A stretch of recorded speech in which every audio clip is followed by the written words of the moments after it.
My name is Jason Plotkin, and I am the Program Director at Congregation Emanu. Every week we talk with a member of our congregation, the community, or perhaps the sports world to discuss the current state of affairs. Our congregation's social justice pillars for the year are implicit bias and voter engagement. Throughout the year, we'll be learning and engaging in these pursuits in conjunction with efforts by our Emanu community organizing core team. To help us with an exploration of these two subjects locally, we're thrilled to welcome Judge Lina Hidalgo, the head of Harris County's governing body. She is the first woman to be elected county judge and only the second to be elected to the Commissioner's Court. Harris County is the third largest county in our nation, and its population of more than 4.5 million rivals the entire state of Colorado. Judge Hidalgo and the county commissioners oversee a $4.3 billion budget that funds key county services and institutions. And with that, we are happy to have Judge Hidalgo with us.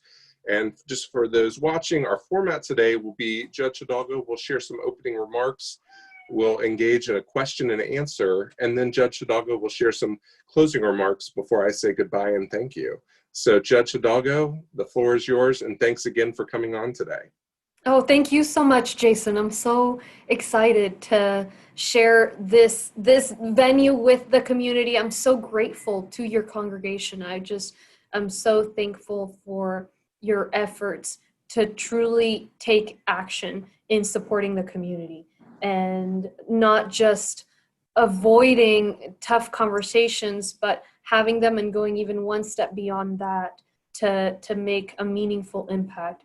That is, I know, a pillar of the Jewish faith that I find incredibly important, and it's something that guides me too in the county, is thinking about how we focus on areas that are truly meaningful, that are truly impactful, and do so as a community. How do we recognize that we can't just focus on ourselves, but we're only as strong as our weakest link? And that's something that COVID has truly brought to the surface, that importance of community and of action, because when certain portions of our community are not doing well, it affects the hospital system that we all use, because the virus spreads from person to person, no matter where you are or what your background is. And if that's what it takes to bring this to the surface, so be it. But our interconnectedness and what that means for all of us is crucial. We've been working in Harris County since I came into office, I guess at this point, 1.5 years ago, on a range of issues. And normally, so many things fall on my desk, from mosquito control to the Astrodome to flood control. And in the time before COVID, we managed to make a difference on areas that were really creating enormous disparities in our community. Some of you guys may know there was a 26-year gap found in life expectancy in Harris County. We commissioned a study for that, and the census tract with the highest life expectancy lived 26 years more on average than the census tract with the lowest life expectancy. We all remember the ITC fire last year, this past March, a year ago, and that plume that was stretching all throughout our community, and how that reminded us of how vulnerable we are to the fact that we live in the shadow of industry. And of course, we know which communities particularly live in the shadow of industry. So we've made an enormous investment in environmental protections, historic, at least the biggest one in 30 years, changed the way the county attorney files lawsuits so that it can truly hold bad actors accountable and make sure that the folks who do play by the rules aren't at a disadvantage. And in terms of healthcare, we were already investing in public health, historic investments in our public health budget before the pandemic, advocacy on the side of, what the state needs to do. Transportation was another one, recognizing that not everybody has a car, and whether we look at it from an equity standpoint, the folks that can't get there, you gotta, in order to get things done, you gotta get there first, and certain folks just don't have access to that. Or from a competitiveness standpoint, talking to a lot of community leaders, CEOs, business leaders who say the best and brightest want to go to a community where they don't need a car. and others who say they're having trouble recruiting bright people from elsewhere because they need a community that has that transit system. So that's one of the areas we've been working on as well. Criminal justice reform, as soon as we got in here, worked and enacted misdemeanor bail reform, so that folks sitting in jail are the folks that are dangerous, not the folks that are poor. You know, you had someone who couldn't pay $500, got arrested for driving without a license and was stuck in jail losing her livelihood, while somebody who was accused of very dangerous crime can simply pay their way out. And then the wonky stuff, the budget. So I learned that that the budget was done basically from year to year based on what was done the year before. So the year before plus inflation, and going back so on and so forth for many years, which means that you're not looking critically at whether you should put the funds, you know, into a certain project or perhaps early childhood education. Do we really need to invest so much in juvenile detention, or should we teach our kids instead, for example? So we have a massive project going around budgeting. I know one of your main areas of action this year is voter engagement. And so I wanted to just list those points in case folks have questions on any of those issues. And of course, I'm happy to talk about whatever the community finds, you know, interesting or is wondering about. But on voter engagement, we have also done a lot of work this year. We committed $12 million to the voting effort, and we'll be entertaining, I expect, a discussion on additional funding at our next Commissioners Court meeting here in about a week and a half. We enacted vote centers, which means folks can vote anywhere in Harris County at any voting location on election day. They don't have to rush home after work, after picking up the kids to try and make it to the poll. Their assigned polling location by 7 o'clock that night. We built polling locations or established them at the University of Houston, at TSU, expanded hours. And just this past runoff election, we tried drive-through voting. So it's great in the time of COVID, and when there's no COVID. That's something, you know, we've been wanting to do, is where you can just have a site that's almost like a Sonic. You know, you just pull up and they'll bring you the machine, and that's just how the site works. And for this November election, we are planning on a 24-hour voting location, on some days open till 10, on more drive-through voting, historic number of locations, and just making sure that everybody can vote. This past runoff, we sent a mail-in ballot to every person over 65, which, you know, is the best we could do with the state guidance, and just to make sure people are safe.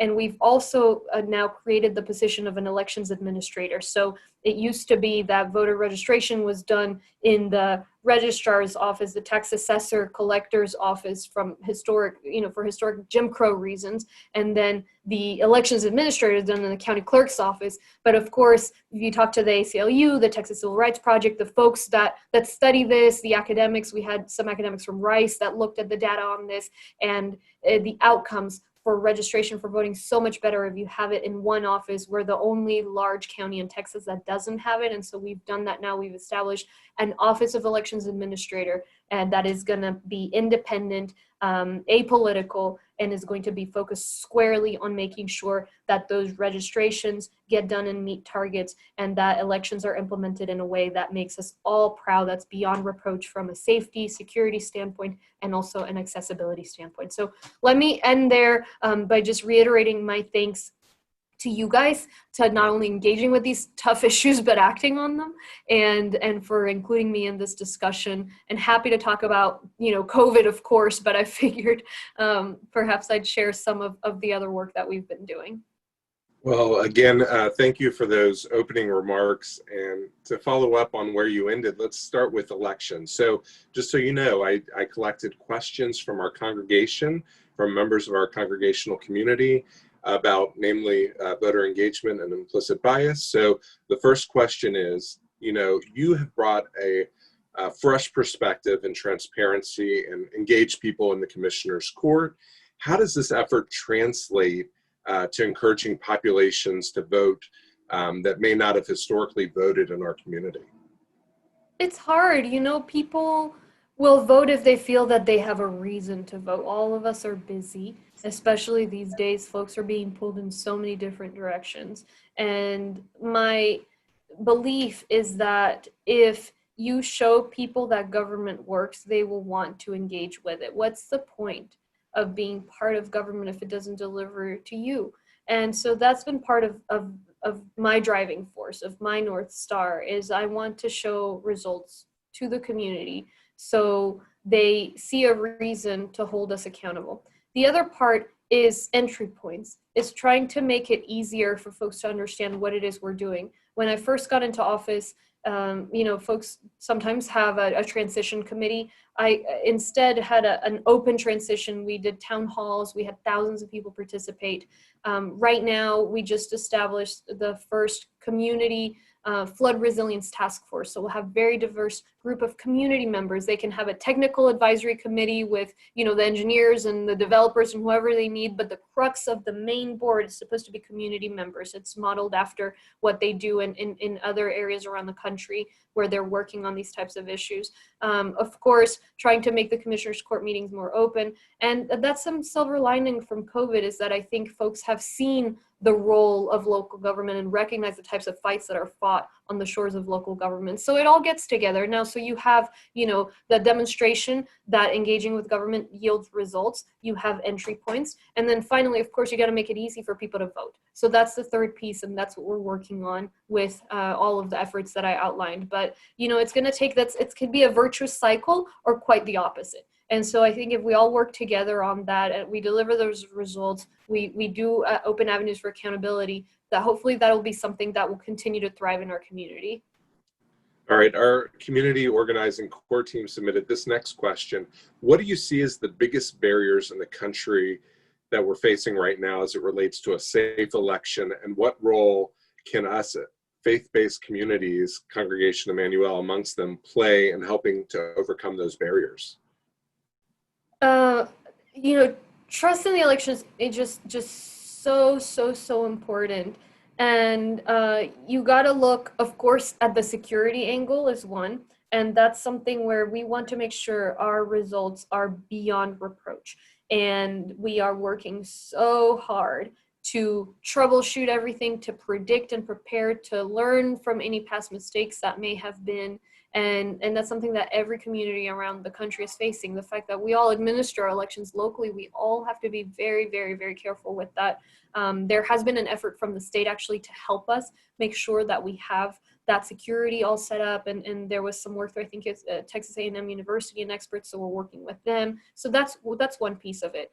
With COVID, that is a big challenge. There truly are a lot of folks whose lives could potentially be at risk by virtue of the fact that they could be voting in person. And we don't want anybody having to choose between their health and their right to vote. So what we did, thankfully, we got a bit of a trial run at it. So, I mean, it was an election, but much smaller than the one we're going to have in November when we did these past runoff elections. And it really went beautifully. We had plexiglass and shields for the elections workers, the masks, of course, that folks were wearing, finger coverings for voters. All those of you who voted probably remember everybody was handed a disinfecting wipe, so you can wipe your machine before you do the wheel. We are working on new voting machines, so don't worry about that.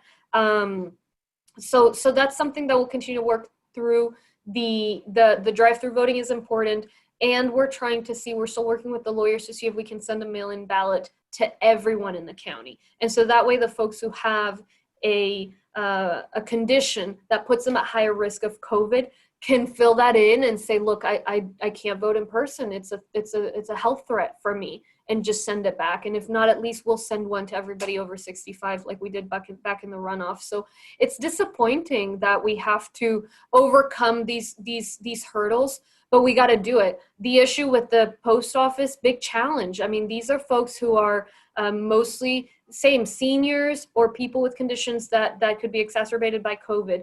And whatever the reason is for what's happening with USPS, anything that threatens the effectiveness of an election system during an election year, is particularly such an important one, is just a very serious affront to our democracy. And I say that having worked in repressive regimes, particularly in democracy promotion and freedom of expression. So profoundly concerning, but we're not sitting here in Harris County, watching and lamenting. We're trying to step up and step in, and as far as what you guys can do, registration, helping us get the word out about all of the different avenues for voting that we're going to have. It's going to be a lot of effort getting the word out.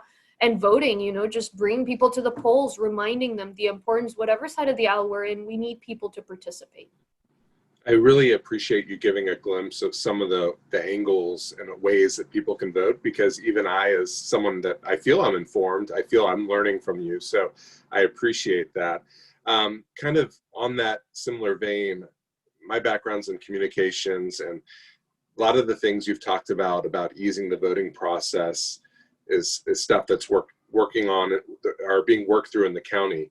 The news cycle is very intense. If you could be loud and clear about one thing to Harris County voters and residents that would make them feel comfortable to vote, what would you tell them? I mean, how would you encourage them to say, you can vote, these are the ways?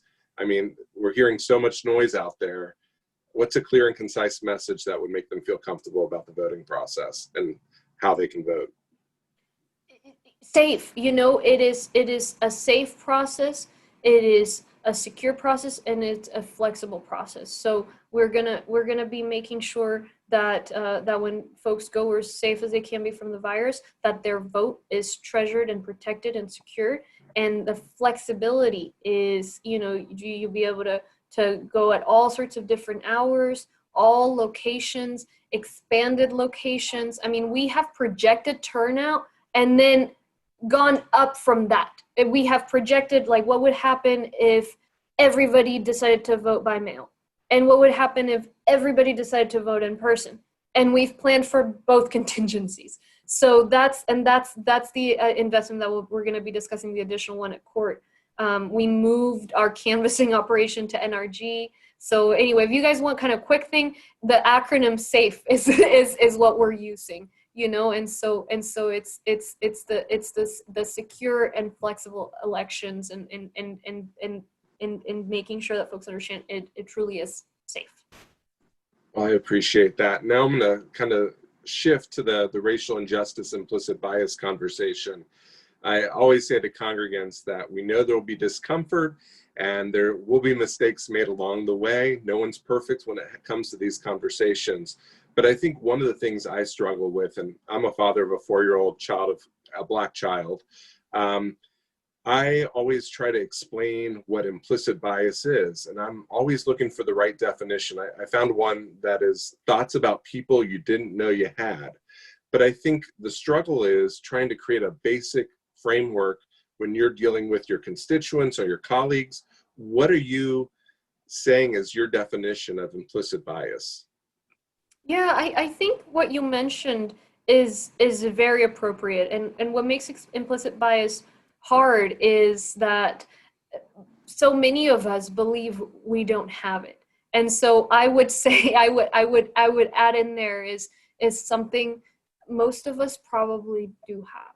And it bears checking in with ourselves and recognizing it, and recognizing how that impacts every area of our community. We're in a special time. I mean, talking about implicit bias, perhaps even a year ago would have been different, right? It would have been a bit more of an uphill battle. But I think right now that that wall, or that boundary between people recognizing that it's something that they themselves are part of, perhaps through no fault of their own, through no ill intention, but that is there. That's something that we've all come to terms with even more because of the murder of George Floyd, because of the discussions that are being had around race. And you can see that change in public opinion just through the polling, through the protests. So the time is ripe, not just to recognize it and to put that into the definition, but also to all of us truly take action, take long-term action. And how sad, but at the same time, what a treasure that George Floyd was from our community. So it's an even bigger burden on all of us to make sure we do justice to his life. and it's a very appropriate theme, I think, for you guys. And it's very interesting. We actually set these themes in January before everything unfortunately happened. And I mean, it's even more relevant now. And you mentioned George Floyd. So in the weeks since George Floyd was murdered, many of our congregants have been compelled to confront the issues of systemic racial injustice in new ways. Communities of color, obviously already impacted by the pandemic. I would call this a double whammy of sorts in light of the murder of George Floyd. For you, though, what has changed for you in the months since the murder, both personally and for the work you do with the county? I mean, it was so sad and inspiring at the same time, right? Just your heart sinks when you watch that video, and you know that kind of thing happens all the time, and happened to one of our people. It was very beautiful to see the activism that has continued, that new recognition of the challenges. My ask, my real push during particularly the days after and the conversations immediately after is, we can't stop at that discussion. There has to be action, and we need the community to stay on us as elected leaders in demanding that action and making sure that it's not window dressing or gaslighting or posturing, but meaningful changes that come from this. So we were working already a lot on criminal justice reform. I mentioned the bail reform work we did, that on a misdemeanor bail, we're pushing for bail reform on the felony side. We also have reformed the way judges are appointed on the misdemeanor side. You had the judges, or excuse me, the way the lawyers are appointed. You're having the judges choosing the lawyers, which there was a New York Times article about this. There have been independent studies about this, where inevitably you end up with the lawyers that will settle the case quickly, very poor outcomes for defendants, versus one that is appointed truly at random, or a public defender. On that note, you know, we doubled the budget for the public defender's office last year. We're on track for it to take 50% of cases within the next 2 years. We're doing some work on our juvenile justice system. There was, you know, you walk into a juvenile facility, only Black or brown kids. That's the definition of implicit bias. White kids aren't any better behaved than Black or brown kids. But how come when you find a white kid with drugs, you send them to, or a wealthy kid with drugs, you send them to a treatment program, but if you find a Black or brown kid, you call the police on them. So the DA is actually doing a really wonderful diversion program for children when it comes to substance use and substances found in schools. We stopped the construction of a new juvenile detention facility. We were saying, you know, you look at New York, they barely have like 20 kids under detention, and even those, they live in homes. Their crime rate among youth has actually gone down. We do not, right, we have, you know, 100 downtown pretrial, several post-adjudicated. It's the lowest it's been. We have a long way to go, and that was one of the major projects we were driving forward this year before COVID. So it's stalled a little bit, but it's still a big piece. So I will talk your ear off on criminal justice. There's a lot to do, and it's just a massive ship to move, but we got to do it. And I do want to say, you know, even on the flood side, you can call it implicit bias or whatever it is, but we know the communities that, like Cashmere Garden, for example, it's a community where if that project was done on their channels, their bayou, that community would be pulled out of the floodplain. There are some areas of town that no matter what you do, they're always going to flood. Now, your guys' isn't one of them. Project Brace, like that'll make a difference, you know? But there are areas that there's not even that easy. That one is easy. You just do the project, people are going to do much better. Work on their drainage too. Those projects weren't done because it wasn't a wealthy community. It wasn't it was a disadvantaged community. It was a minority community. And we have worked to prioritize our flood control projects in such a way that it's not who has a friend downtown, which is how it was before. There was no order to anything. It was just like, well, hey, let's see which project will end up in the front of the line, to one that includes how much will you reduce flood risk by, how many people will be safe, not just what's the value of the home, environmental benefits, and also social vulnerability index of that community. And so whether it's that, whether it's COVID, whether it's justice, whether it's environment, again, you know, when there was an explosion back in whatever it was, January, community of color, because that's where they'll put those plants. So it's something that we all have to be cognizant of. And I ask you guys as leaders in the community to also keep us, you know, accountable for changes in these areas. And I guess that kind of transitions into my final question. You know, we are trying to keep this conversation going. And unfortunately, it seems like we need a George Floyd event to start the conversation anew. But this is a conversation that will unfortunately be cyclical unless we really keep it going and really bring action. What would you advise our community, our faith-based community, to keep the conversation going and, like you said, hold people in roles like your own accountable? I mean, I can't give a specific answer. I think each of you guys, each person in the congregation has an avenue, has a talent, a knowledge, you know, a voice that they can use to advance that continually. And so for me, the way I chose to do it was running for office, you know, a year leading up to a year and a half ago. And we're bringing these changes in the county. I think instilling this in our young people is important. I think, you know, establishing programs that will help perpetuate these kinds of conversations, being engaged civically, incredibly important, and digging in, you know, to the promises and seeing, okay, what's actually being delivered? Is it meaningful? How does it compare to best practices around the country, perhaps around the world, recognizing that our country in and of itself is not a best practice. We have more people in prison than China and fewer people living in our country than there. And so this system of racism, bias, mass incarceration has not made us any safer. So we can't look to ourselves for those best practices. Sometimes we got to look outside. So it's more of a challenge, you know, for folks to say, don't give up on figuring out what your contribution is to this cause, because we've got a really long way to go. And frankly, if we're not pushing on it, we're losing, because those tendencies, that, you know, that ugliness, that will rear its head. So we gotta keep on, but it's a beautiful effort. And any final remarks? It's your floor again, if you have any final remarks for our congregants and community members. No, I just, you know, I can't wait till we can see each other in person. I'm just imagining everybody. So I can't wait to hopefully be back. I run by where you guys are, your beautiful building is. And so just know that I'm sending each of you so much love and wishes for your safety, for your health.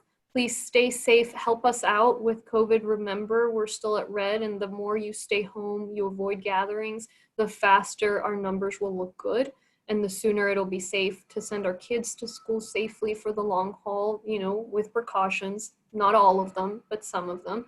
And the safer it'll be for us to have a bit of a new normal until we can get a vaccine, get a treatment underway, get tested. We need folks to get tested is very, very important.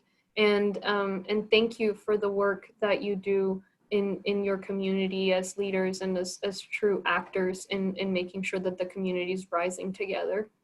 Well, Rabbi Hion sends his regards, and we look forward to having you in our building once it's safe and we're able to be together. And thank you, and I thank your staff for coming on, and for those who are watching. We appreciate David Tanner behind the scenes, and our next guest will actually be a judge too, Judge Bob Schaefer, in our Emanu community, Wednesday, August 26th at 12 p.m. I thank you again for joining us.